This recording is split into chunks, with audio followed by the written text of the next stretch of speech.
దీనులకు సువర్తమానము ప్రకటించుటకును, నలిగిన హృదయము గల వారిని దృఢపరచుటకును, దుఃఖక్రాంతులందరినీ ఓదార్చుటకును జరుగుచున్న ఇంటర్ డినామినేషనల్ పరిచర్య. యెషయా 61:1-3. యునైటెడ్ పీపుల్స్ ఫెలోషిప్ UPF ఆదివారము ఆరాధనలు. ప్రభాత ఆరాధన ఉదయం 6 గంటల నుండి ఉదయం 9 గంటల వరకు. సాయంకాల ఆరాధన సాయంత్రం 6 గంటల నుండి రాత్రి 9 గంటల వరకు. స్థలం Osmania garden function hall, జామై Osmania railway station ఎదురుగా, అడిక్మెట్, హైదరాబాద్. అందరూ ఆహ్వానితులే. ఆహ్వానించువారు ప్రభువు దాసురాలు జాయ్ చెరియన్ గారు, వ్యవస్థాపక అధ్యక్షురాలు మరియు సీనియర్ పాస్టర్ UPF హైదరాబాద్. వివరములకు 9550504718, 9030757571 నంబర్లను సంప్రదించగలరు. Praise the lord. దేవుని పరిశుద్ధ నామమునకు స్తోత్రములు కలుగునుగాక. ఈరోజు మరి వాక్యం నుండి మనం ఒక మాట ధ్యానించాలి. దేవుని ఉగ్రత నుండి మనకు విడుదల ఎలా కలుగుతుంది? How can we escape God's anger? దేవుని ఉగ్రత గురించి ప్రసంగాలు చాలా అరుదు మనం వినడం. దేవుని ప్రేమ గురించి, దేవుని యొక్క కృప గురించి, దేవుని మరి కాపుదల గురించి, దేవుని భద్రత గురించి ఇవన్నీ మనం వింటూనే ఉంటాం. సిలువలో మనకు జరిగిన విముక్తి, సిలువ ద్వారా రక్షణ, సిలువ ద్వారా నిత్య జీవము, ఇవన్నీ మనం వింటాం. మరి ఒక వశం ఎప్పుడు ఆలోచించాలి. ఒక నాణానికి 2 వశాలు ఉన్నట్టు మనము దేవుని ప్రేమను ఏ విధంగా తిలకిస్తున్నామో దేవుని ఉగ్రతను కూడా, దాని గురించి ఉన్న జ్ఞానం కూడా కలిగి ఉండాలి. చాలా మందికి అట్టి జ్ఞానం లేదు. దేవుడు ప్రేమామయుడు, దేవుడు కృపా సమృద్ధి గలవాడు, దేవుడు మనల్ని క్షమిస్తాడు అనే ఒకే ఒక భావంతో ఉంటారు, మోసపోతారు. అందుకే వాక్యంలో మోసపోకుడి అని ఉంది. అయితే దేవుని ఉగ్రత అంటే ఏంటి? దేవుని ఉగ్రత అవిధేయుల మీదకి తప్పకుండా వస్తుందని పరిశుద్ధ గ్రంథము సెలవిస్తుంది. God's anger will be poured on the disobedient people. ఎవరి అవిధేయులు? యేసుక్రీస్తు అనుగ్రహించిన గొప్ప రక్షణను అంగీకరించని వారు అవిధేయులే. అది పరిశుద్ధ గ్రంథములో స్పష్టంగా రాసింది. యోహాను సువార్త, యోహాను అన్నప్పుడు వెంటనే మీకు గుర్తు రావాలి, యేసు రొమ్మున ఆనుకున్న శిష్యుడు, యేసు జ్ఞానాన్ని పొందుకున్న శిష్యుడు అని.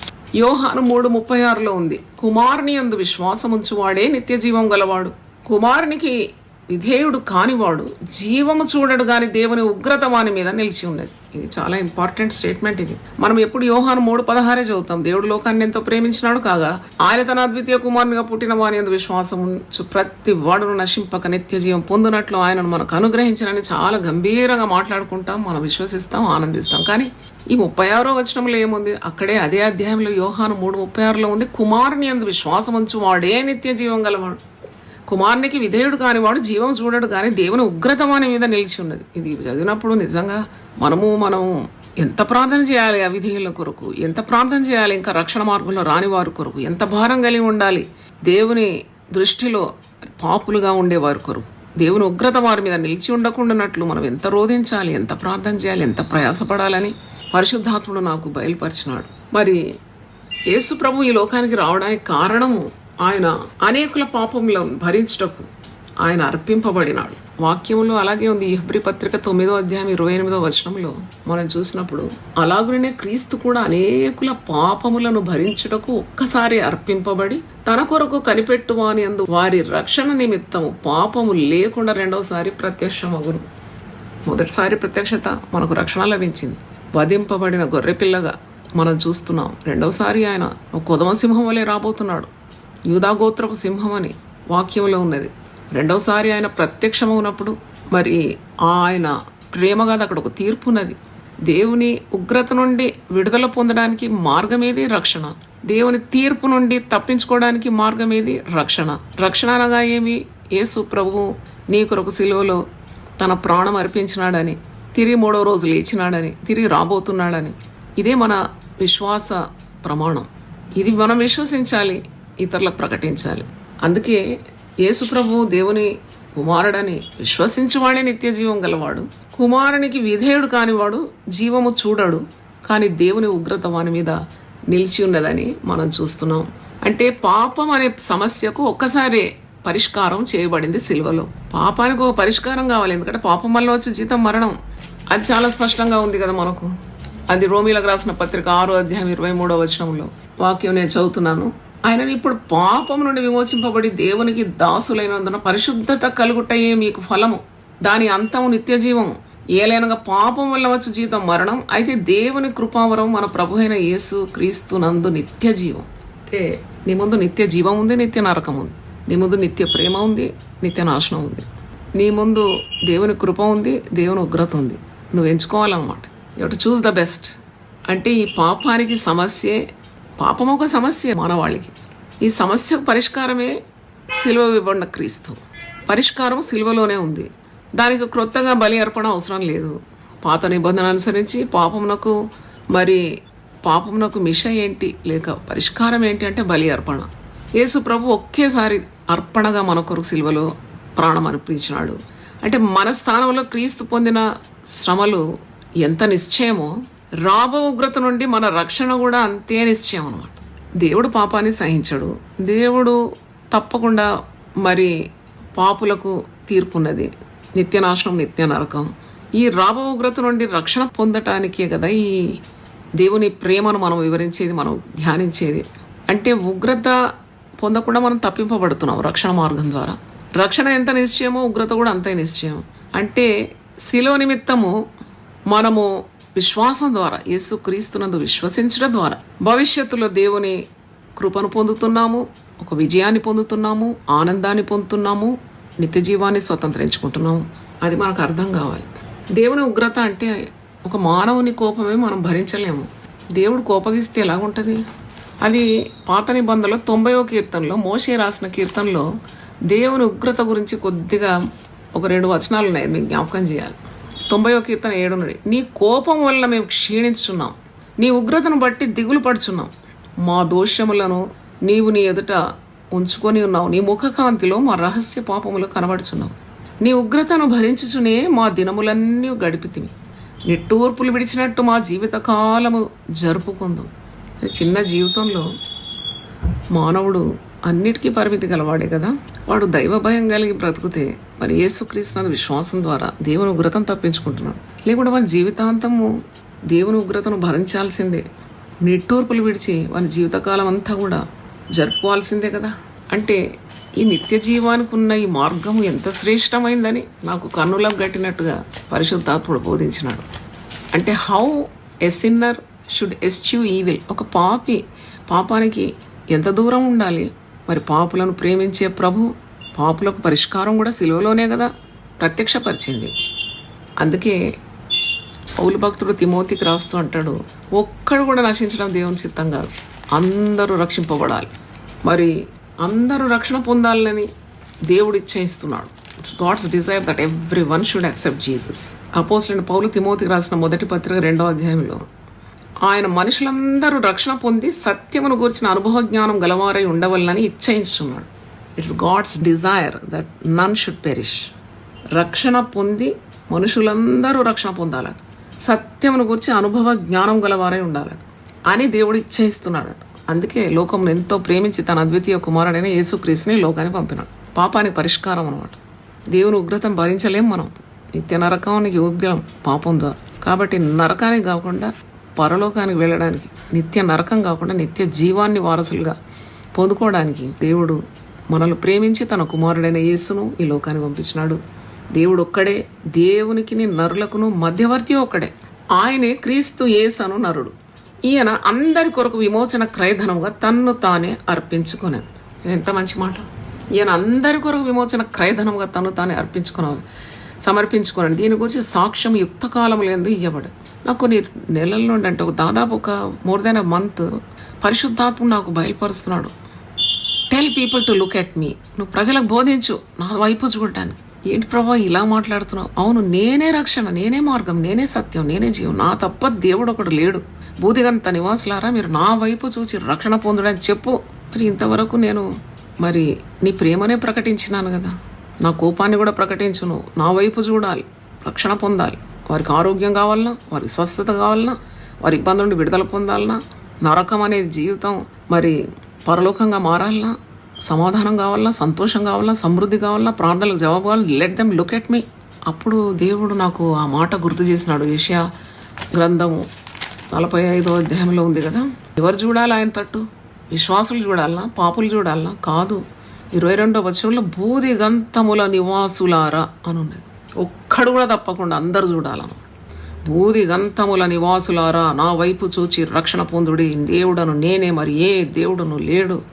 నా ఎదుట ప్రతి మోకాలు వంగుననియు ప్రతి నాలుకయు నాతోడని ప్రమాణము చేయననియు నేను నా పేరట ప్రమాణము చేసి ఉన్నాను. నీతిగల నా నోటి మాట బయలుదేరి ఉన్నది, అది వ్యర్థము కానేరదు. యెహోవా యందే నీతి బలములున్నవి అని జనులు నిన్ను గురించి చెప్పుకొందురు. ఆయన యుద్ధకే మనుషులు వచ్చేది. ఇంకేం కావాలన్నా? ఇంకా ఏం ప్రూఫ్ కావాలి? ప్రార్థన చేయాలన్నా? వద్దా? జూమ్లో జాయిన్ కావాలన్నా? వద్దా? మందిరానికి వెళ్ళాలన్నా? వద్దా? భక్తులు చెప్పిన మాట వినాలన్నా? వద్దా? ఇవన్నీ తొలగించుకోవాలి జీవితం నుండి. ఖచ్చితంగా చెప్తుంది. నాకు అనిపిస్తుంది, మరి నేను చాలా గ్రంథాలు చదివినాను, అన్ని మార్గాల్లో వెతికినాను. పరిశుద్ధ గ్రంథము చెప్పినంత ముక్కుసూటిగా ఏ మాట నాకు కనబడలేదు ఎక్కడ. డూ ఆర్ డై అని ఉంటుంది. ఇలాగూ ఖచ్చితంగా మాటలు నన్ను ఆకర్షించింది. ఈ మార్గానికి ఎంత స్పష్టంగా ఉంది. ఎవరు ఆయన తట్టు చూడాలి? ఎందుకు చూడాలి? ఎక్కడికి నీ పయనం? నీ అంతం ఏంటి? నీ కొరకు దాచబడింది ఏంటి? అన్నీ పట్టబయలుగా చెప్పేది పరిశుద్ధ గ్రంథమే. దేవునికి స్తోత్రం. దేవుని ఉగ్రత భరించడానికి మనకు వీలు కాదు. మనం ఎప్పుడు ఆయన ప్రేమనే తిలకిస్తున్నాం. నీ బిడ్డలను ఎక్కువ ప్రేమిస్తే, ఎక్కువ చనువు చేస్తే నెత్తి మీద ఎక్కి కూర్చుంటారు కదా. అలాగే అవుతుంది, నాకు అనిపిస్తుంది. అలాగే దేవుడు ప్రేమ ప్రేమ ప్రేమ ప్రేమ ప్రేమ అని పాటలు పాడుతున్నాం. మనం దేవుణ్ణి అలకగా తీసుకుంటున్నామా? Are we taking God too lightly? ఏలైనగా మన దేవుడు దహించు అగ్ని అని వాక్యంలో ఉంది. అంటే we cannot play with fire. మనము నిప్పుతో చెలగాటం ఆడొచ్చా? భయభక్తులతో జీవించడానికే దేవుడు మనల్ని పిలుస్తున్నాడు. ఏలైనగా మన దేవుడు దహించు అగ్ని అయి ఉన్నాడు. బాప్తిసమిచ్చి యోహాను తన కాలంలో కూడా రాబో ఉగ్రతను తప్పించుకొను అని హెచ్చరిస్తున్నాడు. మత్తయి సువార్త 3వ అధ్యాయం 7వ వచనంలో ఆ మాట ఉంది. రాబో ఉగ్రత నుండి మిమ్మల్ని తప్పించగలవాడు ఎవడు? మత్తయి సువార్త 3వ అధ్యాయం 7వ వచనం తీయండి. బాప్తిసమిచ్చే యోహాను, the forerunner of the gospel, యేసు ప్రభు కంటే ముందే ఆయన జన్మించి రక్షణ గురించి ఆయన త్రోవను సరళం చేయమని, ఆయనకు మార్గం సిద్ధపరచమని అరణ్యంలో కేకవేయి ఒకరి శబ్దము అని యోహాను పేరు. ఏమంటున్నాడు మత్తయి సువార్త 3:7లో? అతడు పరిసయ్యుల్లోను సద్దూకయ్యుల్లోను అనేకుల బాప్తిసం పొందు వచ్చుట చూచి, సర్ప సంతానము, రాబో ఉగ్రతను తప్పించుకున్నట్టు మీకు బుద్ధి చెప్పిన వాడు ఎవడు? మారు మనసుకు తగిన ఫలం ఫలించుడి. ఎంత ఘాటుగా ఉంది మాట. భక్తి అనేది చాలా చౌకగా తీసుకుంటాం. ఏదో భక్తి ముసుగులో ఏమేమో చేస్తూ ఉంటాం.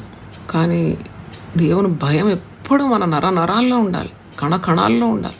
దేవుని యందు భయభక్తులు గలవారు తప్పించుకుంటారు దేవుని ఉగ్రత నుండి. దేవుడు అంటే అగ్ని అన్నమాట. నేను నిన్న ఒక రాత్రి కూడా కూర్చొని రాశాను 20 సార్లు, నువ్వు అగ్నివి నాయన, నువ్వు అగ్నివి నాయన. మా యూపీఎఫ్లో చెత్త చెదారం అంతా కాల్చే ప్రభు, ప్రతి వ్యక్తిలో ఉన్న వ్యర్థాలని కాల్చివే ప్రభు. మేము వధువు సంఘంగా తీర్చబడాలి.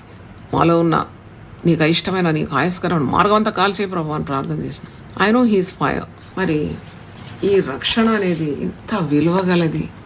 ఈ విలువగలది ఎంత సునాయాసంగా, ఎంత ఈజీ మార్గంలో ప్రభు మనకు అనుగ్రహించినాడు. కేవలం ఆయన యందు విశ్వాసం ఉంచడం ద్వారా మనము క్రీస్తు మరణం ద్వారానే రక్షింపబడుతున్నాము. అంటే ఈ రక్షణ గురించిన భావన మనకేంటి విశ్వాసికి? ఆయన భూత వర్తమాన భవిష్యత్ కాలాలకు సంబంధించింది కదా. భూతకాలంలో నువ్వు పాపివి, వర్తమాన కాలంలో నువ్వు భయభక్తులతో దేవుని యందు విశ్వాసం ఉంచుతున్నావు. భవిష్యత్ కాలంలో నీకు నిత్య జీవం ఉన్నది. మీరు విశ్వాసం ద్వారా కృపచేతనే రక్షింపబడి ఉన్నారని ఎఫెసీ పత్రిక 2:8లో ఉంది. దీని కొరకు నువ్వే తిప్పలు పడలేదు, నువ్వు కత్తుల మీద స్నానం చేయలేదు, నిప్పులో నడవలేదు, నీళ్లలో మునిగి తేలలేదు, ముష్టి ముడుపు ఇవ్వలేదు. కానీ ఎంత ఖరీదైనది రక్షణ! యేసుక్రీస్తు తన ప్రాణం పెట్టినాడు. ఆ విలువగల రక్షణను ఎంత చౌకగా ఎంచుతున్నావు ఈరోజు. అది నువ్వు అర్థం చేసుకోవాలి. మాటికి ఆయన గాయాలు రెచ్చగొడుతున్నావా? దేవుడు క్షమిస్తాడులే అని అనుకుంటున్నావా? కానే కాదు. హెబ్రీ పత్రిక 10వ అధ్యాయంలో ఉంది. ఈ ప్రకటించే వారు కూడా, అంటే వారు చాలా ఈజీగా రక్షణను ప్రకటిస్తున్నారు. రక్షణ చాలా ఖరీదైంది నన్ను అడిగితే, వెరీ వెరీ వాల్యుబుల్. అందుకే ఇది భయముతోనూ వణుకుతోనూ దీన్ని హ్యాండిల్ చేయాలన్న వాక్యంలో ఉంది. మీకు దేవుడు అనుగ్రహించిన రక్షణను భయముతోనూ వణుకుతోనూ దాన్ని అంతవరకు కొనసాగించాలండి. హెబ్రీ పత్రిక 10వ అధ్యాయము 26లో ఉంది. మనం సత్యమును గురించి అనుభవ జ్ఞానం పొందిన తర్వాత బుద్ధిపూర్వకంగా పాపం చేసిన పాపమునకు బలీకను ఉండదంట. న్యాయపు తీర్పునకు భయంతో ఎదురు చూస్తయు విరోధులను దహింపబోవు తీక్షణమైన అగ్నియు ఇకను ఉండును. మరి దేవుని ఉగ్రత కదా అది. మాటి మాటికి పాపం చేసి చెల్లిపోతుంది అనుకోవడం. ఎవడైనా నువ్వు మోషే ధర్మశాస్త్రం నిరాకరించిన 2-3 సాక్షుల మాట మీద కనికరింపకుండా వాని చంపింతురు. ఇట్లుండగా దేవుని కుమారుని పాదములతో త్రొక్కి తాను పరిశుద్ధపరచబడటకు సాధనమైన నిబంధన రక్తమును అపవిత్రమైనదిగా ఎంచి కృపకు మూలమగు ఆత్మను తిరస్కరించిన వాడు ఎంత ఎక్కువైన దండనకు పాత్రుడుగా ఎంచబడని మీకు తోచును. మీరే ఆలోచించండి. ఈ వాక్యం దేవుడు మీకు జ్ఞాన వివేకముల ఆత్మను అనుగ్రహించి మీకు అర్థం చేయాలన్నమాట. అంటే we cannot take God lightly.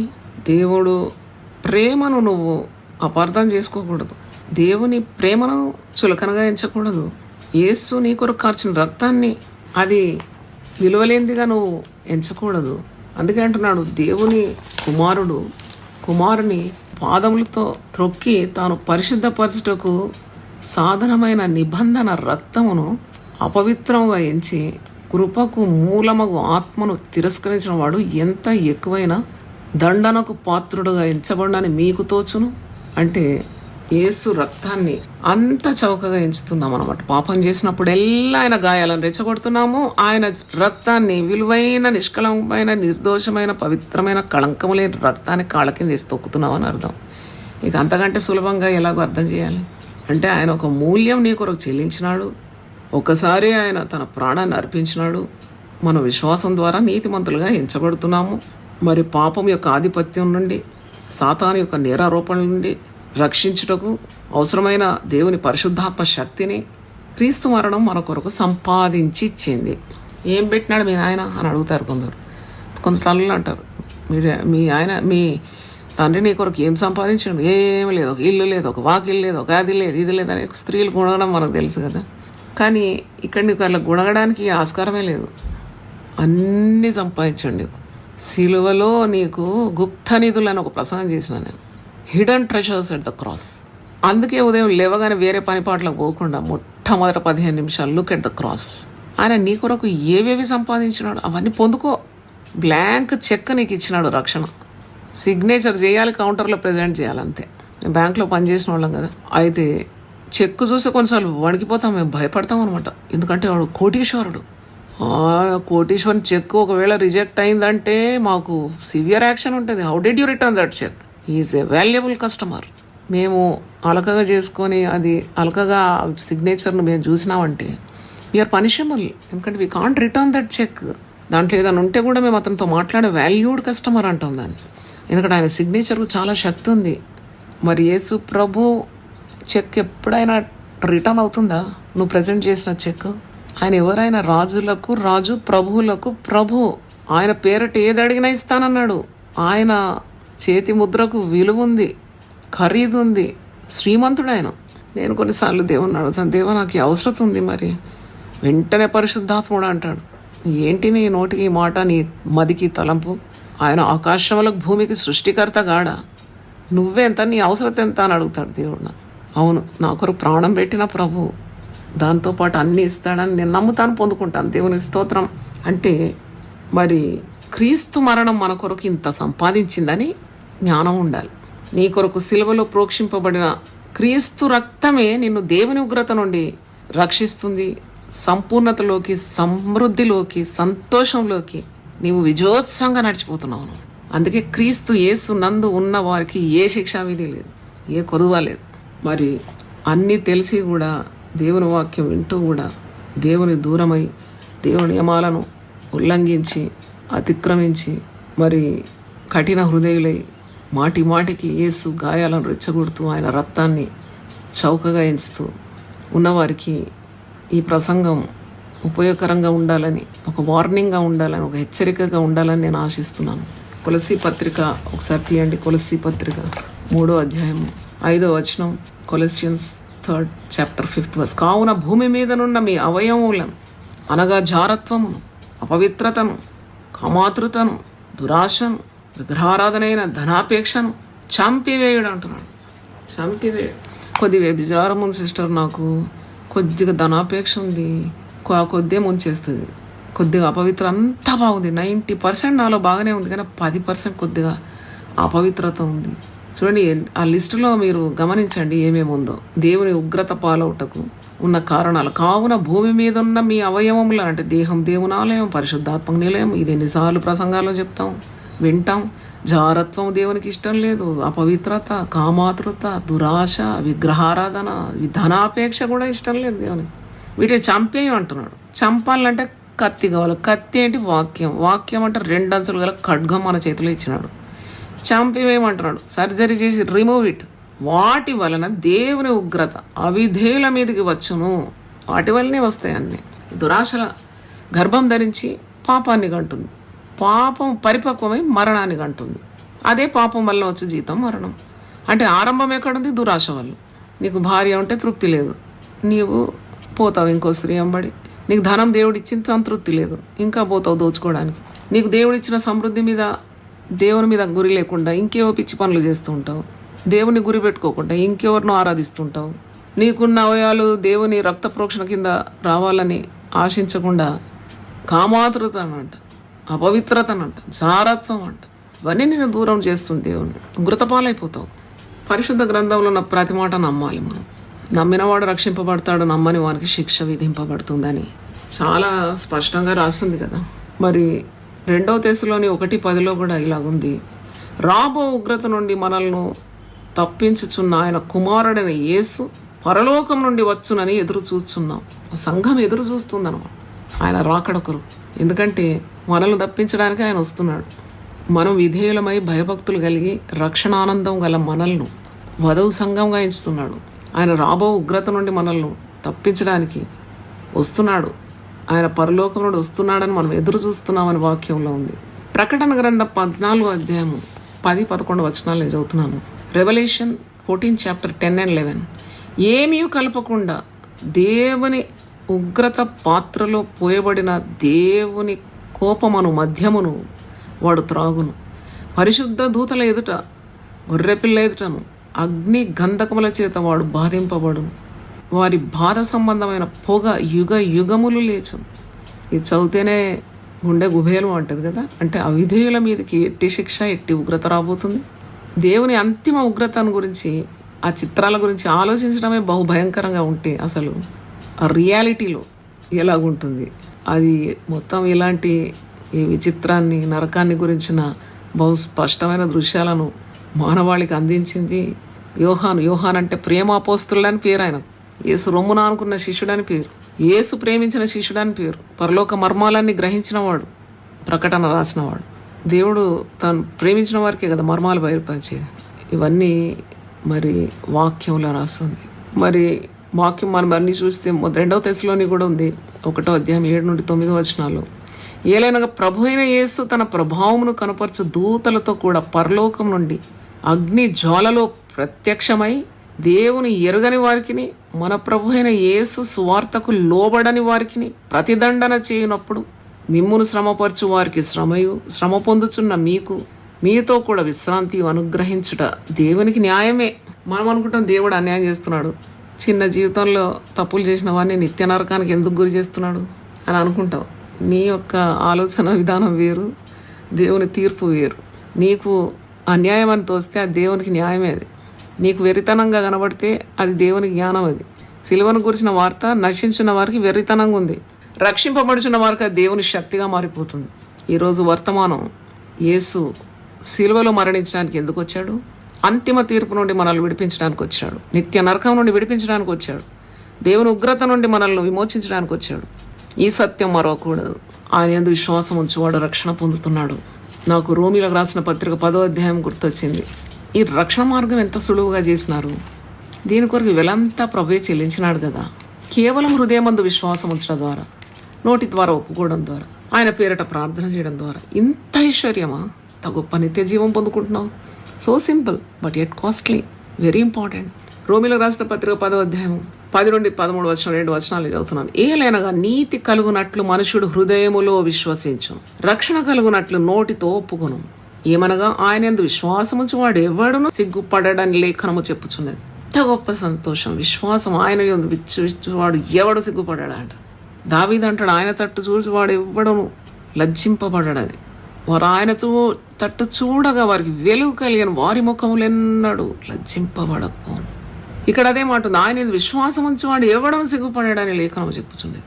యూదుడని Greece దేశస్తుడని భేదం లేదు, ఒక్క ప్రభు అందరికీ ప్రభు ఉండి తనకు ప్రార్థన చేయి వారందరి ఎడల కృప చూపుటకు ఐశ్వర్యవంతుడై ఉన్నాడు. దేవుడి వాక్యం దీవించను గాక. ప్రార్థన చేసుకుందాం. ప్రభు నీ పరిశుద్ధ నామమునకు స్తోత్రం. ఈరోజు మా అందరితో నువ్వు మాట్లాడినావు తండ్రి. Salvation is very costly. అంగీకరించడం ఎంత సునాయాసంగా మార్గము మాకు ప్రత్యక్షపరిచినావు, కానీ అంగీకరించకుంటే నిత్య నరకమని కూడా బయలుపరిచినావు. నీ ఉగ్రతను తప్పించుకోవడానికి ఎవరికి సాధ్యం? నీ ఉగ్రతను భరించడానికి అది సాధ్యమేనా? ఇంత గొప్ప రక్షణ నిర్లక్ష్యం చేసి మేము ఎలాగ తప్పించుకుంటాం? ఏడే రక్షణ దినం. సిల్వలో వేలాడుతున్న కుడి ప్రక్కన దొంగ అడుగుతున్న నన్ను జ్ఞాపకం చేసుకొని రాజ్యంలో ఎంత గొప్పది, చివరి ఊపిరి వరకు రక్షణ మార్గాన్ని బయలుపరిచిన రక్షకుడా నీకు వందనాలు చెల్లిస్తున్నాను. నేడే నీవు నాతో కూడా పరదైస్లో ఉంటావు. రేపనే మాట కూడా లేదు. నేడే, today is the day of salvation. ఆ దొంగను అలక్ష్యం చేయలేదు ప్రభు, రక్షకుడు అలక్ష్యం చేయలేదు. పట్టుబాధల్లో ఆ నడి ఆకాశం భూమికి మధ్యలో వేలాడుతున్నాడు. ఆ మిట్ట మధ్యాహ్నంలో శరీరం నుండి రక్తమంతా స్రవించిపోతుంది. హింసలకు గురవుతున్న ప్రభు పట్టు బాధలు పడుతూ కూడా రక్షణ మార్గాన్ని ఆ బందిపోటు దొంగకు బయలుపరిచినాడు. హౌ ఇంపార్టెంట్ ఈ సాల్వేషన్. ఎంత ఖరీదైంది ఈ రక్షణ. నేడే నీవు నాతో కూడా పరదేశంలో ఉంటావు. ఆ బందిపోటు దొంగకు రక్షణ కావాలని కోరుతున్నాడు. రక్షకుడని విశ్వసించినాడు. ఎవరితను సిలువలో వేలాడుతున్నాడు, బాధింపబడిన నోరు తెరవడం లేదు. ఎంత గొప్ప మహానుభావుడు. ఇతనే నిజమైన దేవుడు. ఇతడు ఒక రాజు, ఇతనికి ఒక రాజ్యం ఉంది. ఆ రాజ్యంలో నన్ను జ్ఞాపకం చేసుకోవాలి ఇతను అని కోరుతున్నాడు. నువ్వు ఎన్ని ప్రసంగాలు వింటున్నావు ప్రతిరోజు? నీకు ఒకరి ప్రసంగంతో తృప్తి లేదు, ఇంకోరిది వింటావు, అందరిది వింటావు. లాభం ఏంటి? ఇంకా నీవు అవిధేయతలో ఉంటే ఇంకా పాపం చేస్తూనే ఉన్నావు. ఇంకా దేవుని దూరం అవుతున్నావా, దగ్గరకు అవుతున్నావా? సత్యాన్ని కనుగొంటున్నావా, అబద్ధపు మాటల చేత మోసపోతున్నావా? నేను నీవు పరీక్షించుకోవాలి. ప్రభువా, రక్షణ గురించి, ఆ రక్షణ విలువను మాకు స్పష్టపరిచినందుకు వందనాలు చెల్లిస్తున్నాను. రాబో ఉగ్రత నుండి మేమందరం తప్పింపబడాలంటే భయభక్తుల్లో నిన్ను సేవించాలి. నీకు ప్రీతికరమైన సేవ మేము అందించాలి. ఎలాగానో నువ్వు దహించు అగ్నివి నాయన. రక్షణ క్షణ క్షణము మేము భయంతోనూ వణుకుతోనూ దాన్ని కొనసాగించే శక్తిని మాకు దయచేయమని ప్రార్థిస్తున్నాం. ఈ రక్షణ సువార్త దేవుని శక్తి ఉన్నది. దీన్ని మేము తప్పకుండా ఇతరులకు ప్రకటించాలి. ప్రభు, రక్షణ ఇతరులకు ప్రకటించడానికి కూడా మమ్మల్ని వాడుకోమని ప్రార్థిస్తున్నాను. మీరు మాకు ఇచ్చిన కుటుంబాల్లో కూడా ఎవ్వరూ నశించిపోకుండా వారి కొరకు పట్టుదలతో ప్రార్థించే గొప్ప ప్రార్థనా శక్తి మాకు అందరికీ దయచేయండి. ఎవడు నశింపకుండా అందరూ రక్షణ పొందాలని నువ్వు ఇచ్చేస్తున్నావు. మా సంఘంలో కూడా ఎవరు కూడా నశించకూడదు నాయన, ఎవరు వెనకంజ వేయకూడదు. అందరూ కూడా రక్షణ పొందాలి. ఇంకా నీ సేవ మేము ప్రబలముగా చేయాలి. ఈ సువార్త అగ్నిని వ్యాపింపజేయడానికి మాకు కృప దయచేయమని. అగ్ని నుండి లాగినట్టు కొందరు మేము నరకం నుండి లాగి నిత్య జీవం అనే పట్టాల్లో పెట్టడానికి ఉన్న శక్తి, పరిశుద్ధాత్మ బలం మాకు దయచేయమని యేసు అతి పరిశుద్ధ నామములో అడిగి వేడుకుంటున్నాం తండ్రి, ఆమేన్. దేవుడు మళ్ళీ సమృద్ధిగా ఆశీర్వదించును గాక. మనల్లందరినీ కూడా ఆయన రాజ్య వ్యాప్తిలో సాధనాలుగా వాడుకొనును గాక, ఆమేన్. దీనులకు సువర్తమానము ప్రకటించుటకును, నలిగిన హృదయము గల వారిని దృఢపరచుటకును, దుఃఖక్రాంతులందరినీ ఓదార్చుటకును జరుగుచున్న ఇంటర్ డినామినేషనల్ పరిచర్య. యెషయా 61:1-3. యునైటెడ్ పీపుల్స్ ఫెలోషిప్ UPF ఆదివారము ఆరాధనలు. ప్రభాత ఆరాధన ఉదయం 6 గంటల నుండి ఉదయం 9 గంటల వరకు. సాయంకాల ఆరాధన సాయంత్రం 6 గంటల నుండి రాత్రి 9 గంటల వరకు. స్థలం Osmania garden function hall, జామై Osmania railway station ఎదురుగా, అడిక్మెట్, హైదరాబాద్. అందరూ ఆహ్వానితులే. ఆహ్వానించువారు ప్రభువు దాసురాలు జాయ్ చెరియన్ గారు, వ్యవస్థాపక అధ్యక్షురాలు మరియు సీనియర్ పాస్టర్ UPF హైదరాబాద్. వివరములకు 9550504718, 9030757571 నంబర్లను సంప్రదించగలరు.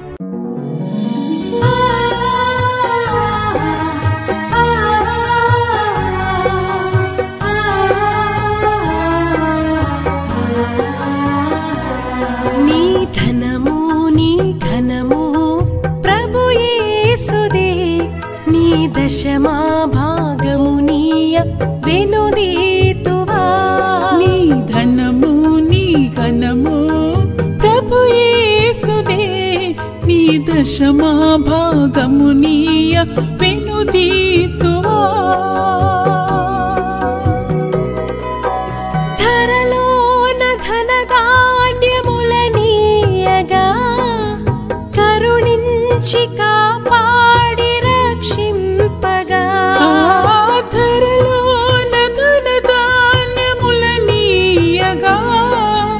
కరుణించి కాపాడి రక్షింపగా పరలోకనాదుండు నీకీయగా మరి యేసు కొరకీయ వెనుదీతువా